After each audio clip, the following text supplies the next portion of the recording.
Digital Transitions makes digitization solutions for the heritage community. This year is our 20th anniversary as a company, so we'd like to take this opportunity to share our roadmap of digitization solutions, including systems that have been percolating through R&D for 3 years. Your feedback on this roadmap will help us prioritize and refine it to serve the community better. The digitization community is our partner, our inspiration, and our reason for being. We'll be discussing 3 upcoming solutions: the DT Stellar and DT Gemini, which are new lights for heritage imaging, and DT FADGI, our new groundbreaking heritage digitization software. And in homage to the late Steve Jobs, we'll also be talking about just one more thing. But I don't want to ruin that surprise quite yet, so let's talk about DT Stellar, our new light for heritage digitization. While it looks similar to the DT Photon, this is a new design for the ground up, with no parts shared from the DT Photon. It can be used for reflective material such as books, paper, and paintings, or for transmissive materials such as photographic film or glass plate negatives. We're also planning accessories that will make it attractive for many kinds of 3D museum objects. It's also an excellent proofing light since it provides soft, continuous, high CRI light. At the heart of the DT Stellar is a meticulously designed LED panel, designed by DT and exclusively available in the DT Stellar. It provides a smooth spectral output, which is an excellent match to daylight, hitting light quality specifications such as 98 CRI, 98 CQS, and 98 TM3018. If you're not familiar with CQS and TM3018, we encourage you to research them. They are significantly better predictors of color quality than the outdated CRI metric. The panel is conservation friendly, producing minimal heat and no UV radiation, and the panel is complemented by a sophisticated Pro diffuser that can be used for both transmissive and reflective imaging and provides even illumination at both close and far distances. A prismatic diffuser is also included for those shooting larger materials and wanting to maximize their total light output. Stellar produces consistent flicker-free light that is spectrally stable from seconds after you turn it on and remains stable for an unlimited duration of use. This is a light that's designed to be used in heavy production up to and including 3-shift all-day use. We make the DT Stellar in the USA, and every unit carries a 3-year warranty. Industrial build quality is used throughout the design, but it's hard to show build quality in a presentation, so instead I'll note that the first lights DT ever sold were to Getty in 2011, and those lights are still in active production today. DT makes gear that lasts. The Stellar can be mounted in a variety of ways. It natively integrates with the DT Atom using the standard DT Atom pin. It can also mount to nearly anything via VESA mount. You may know the VESA system because it's commonly used to mount flat panel TVs and monitors, but VESA is an industrial standard that has been used on medical devices, military gear, industrial equipment, and more. There's an entire universe of VESA-compatible stands, adapters, and other mount apparatus available. For example, we have a simple pivoting VESA adapter to mount a Stellar onto a C-stand in either vertical or horizontal orientation. The DT Atom also ships with 4 removable feet that can be used to place the unit facing upward on a table surface for use in film scanning or other transmissive use cases. Each Stellar has a knob facing the user which can be used to increase or decrease the power in 1/3 or 1/24 stop increments, along with a simple colored LED indicator to keep track of the current power.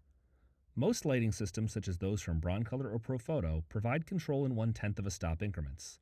That's fine for general purpose photography, but in a heritage setting it's often the case that we want to expose very precisely using a target like those from Golden Thread. In that case, greater precision is beneficial. In fact, we can do even better than 1/24 of a stop. The DT Stellar can also be controlled through our software via Ethernet. In that case, the user can choose steps as small as 1/100 of a stop across a 10-stop power range. The Stellar can be used in fully continuous mode, or it can flash at the time of capture and dim in between. In summary, the Stellar has the best spectrum, warranty, build quality, range, and precision of any light on the market. It can be mounted to nearly anything, and it can be controlled by either software or by the on-unit knob. It's the best light for heritage digitization, period. So far, we've talked about our next generation small format light for digitization. That's about half a meter or 19 inches long, and it's great for material up to around A2 paper size. But for larger material, a larger light is called for. We've done something special here, an elegant solution for larger material we call the Gemini.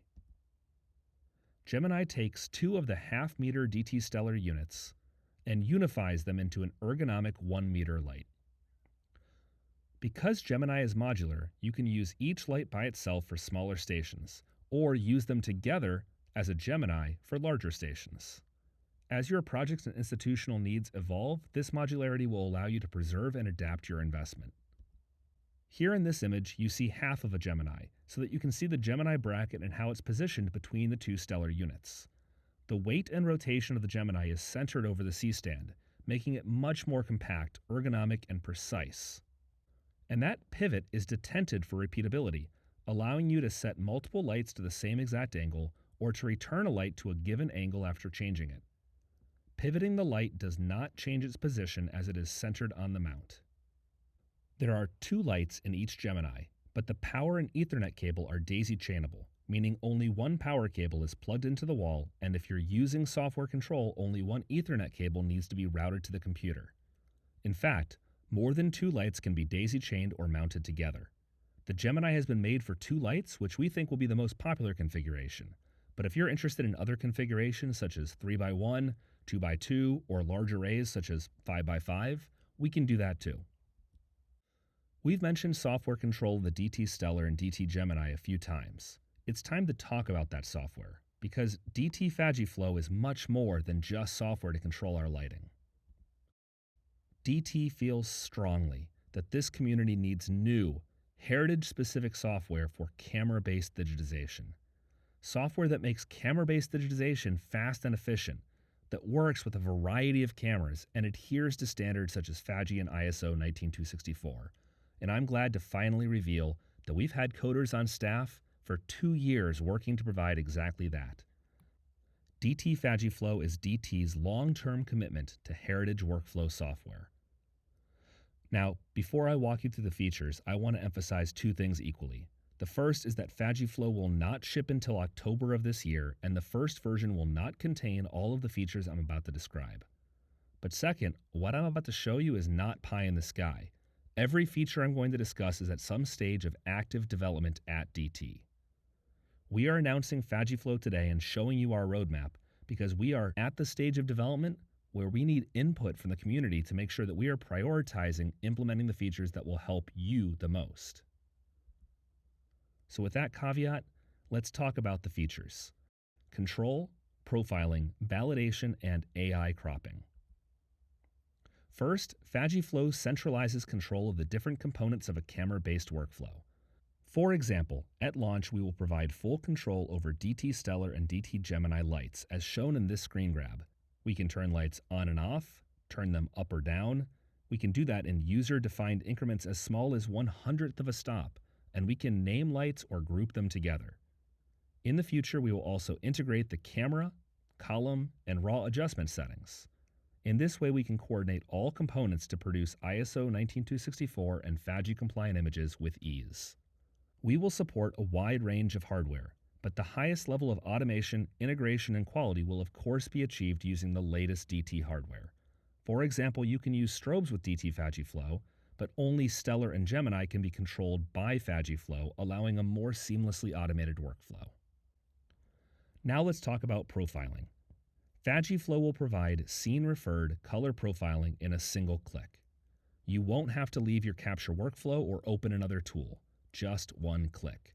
And yes, this will work for hundreds of camera models.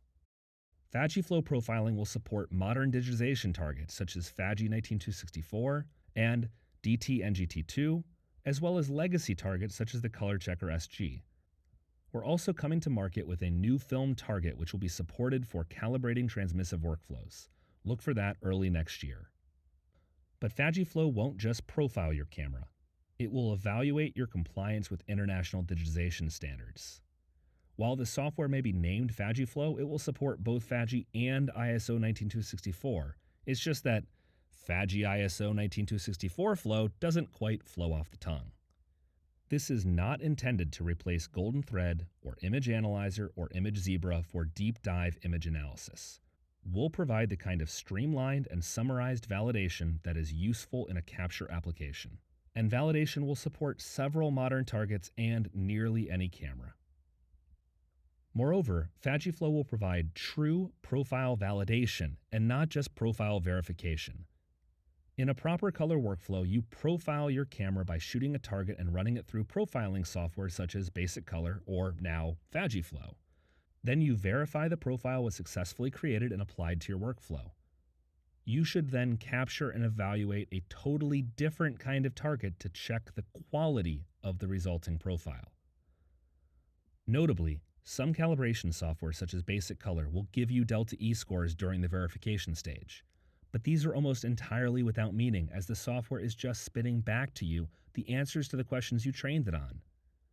Evaluating the target you made the profile with is teaching to the test. It's giving the answer and then asking the question. It's like showing a witness a photo of a suspect and then asking them to identify the suspect in a police lineup. It's like this snake eating its own tail. Side note, we have buttons of this cute little fellow at our booth at IS&T and ALA. Stop by to pick one up. The target used to create the profile should not be used to properly validate that profile. You can read more about this in our article, The Importance of Evaluating Color Quality Using an Independent Target. But for now, just know that FADGI Flow will provide profiling, verification, and validation in the same interface in one click. Finally, FADGI Flow will take the next step in automatic cropping. By leveraging an AI model that DT has developed in-house, FADGI Flow will provide the best automatic cropping, deskewing, and page splitting on the market. Many companies use AI as a catch-all buzzword, but here we mean it literally. Rather than rely on traditional computer vision shape finding, we have trained a neural network to understand objects of cultural heritage and provide fast, easy, and accurate cropping, deskewing, and page splitting. And we will do this for RAWs or TIFFs from hundreds of camera models. But we need the community's help here. AI models are only as smart and flexible as the corpus of training materials it's given. We've trained it on large quantities of images from our service division, Pixel Acuity, but the world of heritage is diverse, and we need wider ranges of images to ensure excellent performance. So if you have materials we can use, please send us the RAWs or uncropped TIFFs to tinyurl.com/cropcorpus. We'll take as many images as we can get, but even uploading 1 or 2 images would be incredibly helpful to us. That's an outline of all the features in active development. We need your feedback to prioritize them. We need to know if these priorities align with the needs of the community. For example, if AI cropping would be far more important to you than validation of color and tone, we can consider swapping those priorities or otherwise juggling around this development schedule. So there you have it, 3 items on our roadmap: Stellar, Gemini, and FADGI Flow. But as I mentioned, there is just one more thing, and it's called DT Fusion. DT Fusion, improved color, any camera, simply and fast. DT Fusion provides a fundamentally better approximation of the human eye than RGB can provide. It roughly halves the color error of any camera. Of course, it still helps to start with a camera with great color response like a Phase 1 IXH, as you see in the chart, showing the IXH providing the best color regardless of which of 3 profiling techniques are being used. But this does work with any camera. Fusion provides better color than if we used CRI 100 lighting. CRI, CQS, and TM3018 are measures of how close the light source is to daylight. Our lighting scores 98 on those scales, and once you're that close to a CRI of 100, the lighting itself is no longer the main obstacle to providing better color accuracy. Instead, that limitation is the camera sensor itself. Modern RGB sensors have spectral responses quite different from the eye, and the typical 3-color calibration used to make them behave like the eye leaves color blind spots. Fusion fills in those blind spots. So while Fusion improves the average delta E, it provides an even more significant improvement to outlier colors and spectrally challenging material. We've built Fusion to be as open as possible. It works with hundreds of camera models. The protocol we use to control Fusion will be fully and transparently documented. The math involved in Fusion has already been academically published, and open source implementation of that math has already been made by RIT. Our implementation in DT FADGI flow, it will be faster, easier to use, more integrated into a streamlined digitization workflow, but having an open source option provides assurance of the sustainability of the technology. And finally, we encode relevant descriptive and technical metadata into the output to ensure the use of Fusion is transparent and well documented for the future. Fusion works for improving color in both reflective and transmissive material. This is especially valuable for certain photographic film emulsions that are spectrally challenging. We're also evaluating its suitability for 3D objects with various partners. More about that later. Most importantly, Fusion is simple and fast. The user clicks once, or steps on a foot pedal, and a Fusion sequence is completed in about 2 seconds. The resulting output is a standard RGB TIFF like the TIFFs you export from any of your current systems, just with improved color accuracy. You might be asking yourself, okay, I'm excited about Fusion, but what is it? What is Fusion? Is it a complicated multispectral system? No. Is it a new camera you have to buy? No. Is it a cumbersome spinning filter wheel? It is not. DT Fusion captures the subject with white-colored light and then sapphire-colored light, combining the results mathematically to provide 6-channel profiling. It's an entirely light-centric technology that works with any camera, and every DT Stellar and every Gemini is Fusion capable. Fusion is also integrated into FADGI flow. Just set the capture mode to Fusion and push the capture button or step on a foot pedal. That's it, 1 click. The capture sequence completes in 2 seconds and you can capture another Fusion sequence immediately afterward. The color science behind DT Fusion was developed and validated by Dr. Roy Burns and Dr. David Weibel, renowned color scientists trusted by the cultural heritage community. They will be presenting on that color science at the Image Science and Technology Archiving 2023 conference on June 20th. A link to their paper can be found below this video. Now, let's take a look at some of the real-world testing that we've already done at Library of Congress, Asian Art Museum, and National Gallery of Art. We encourage you, by the way, to reach directly out to these institutions and ask them about their experience. Library of Congress evaluated Fusion compared to their previous best practice of creating a new profile for each station for each session of work. Their results were similar to our own internal testing: some improvement to average delta E, a larger improvement in 90th percentile delta E, and the largest improvement made was in max delta E. This is visualized nicely here, where you see most target patches look essentially identical between the two types of capture, but a handful stick out as significantly different. Their testing included 24 objects where the key subject matter had problematic color in their existing workflow, such as these red lips or the highlight of this car. Altogether, the LOC evaluated around 50 objects spanning photographic film, photographic prints, artistic works on paper, maps, and more. After this analysis, LOC completed their purchase of the first DT Stellar Fusion system. Kevin at the Asian Art Museum tested Fusion this month as well. Kevin is a master of lighting museum objects in a way that tells their story. We wanted his feedback on where Stellar and Fusion were and were not applicable in the world of museum objects. Kevin was tremendously helpful in pointing out areas that we should continue to develop and explore, such as which light modifiers we should consider adding to the system. Kevin began his testing with flat materials. While museums are often best known for their dimensional collections, like paintings or statues, they usually have a great deal of flat material as well. Kevin commented that the colors from Fusion were more nuanced and cleaner.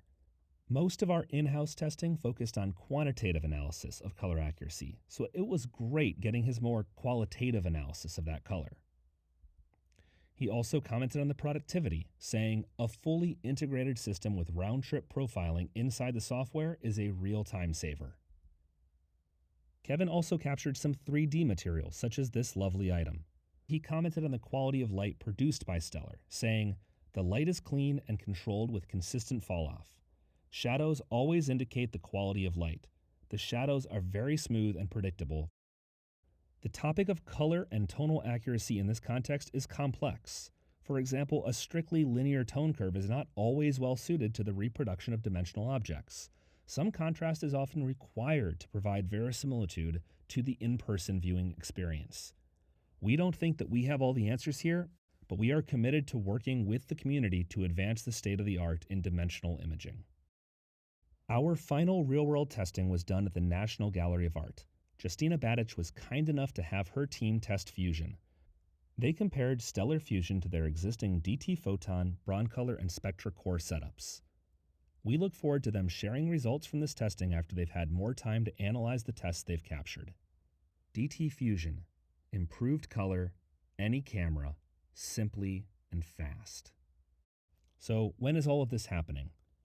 The DT Stellar, Gemini, and Fusion are ready now. Our first units are already in the field being used for production. We have evaluation units ready for you to test today, and new orders will ship in October. DT FADGI Flow is in closed beta right now. In October, we plan to have a public beta. You can sign up now to be notified when the beta is available. In the meantime, we would love your feedback on our prioritization and roadmap. Thanks for viewing. Please get in touch with your feedback. We look forward to working with you to reimagine digitization together.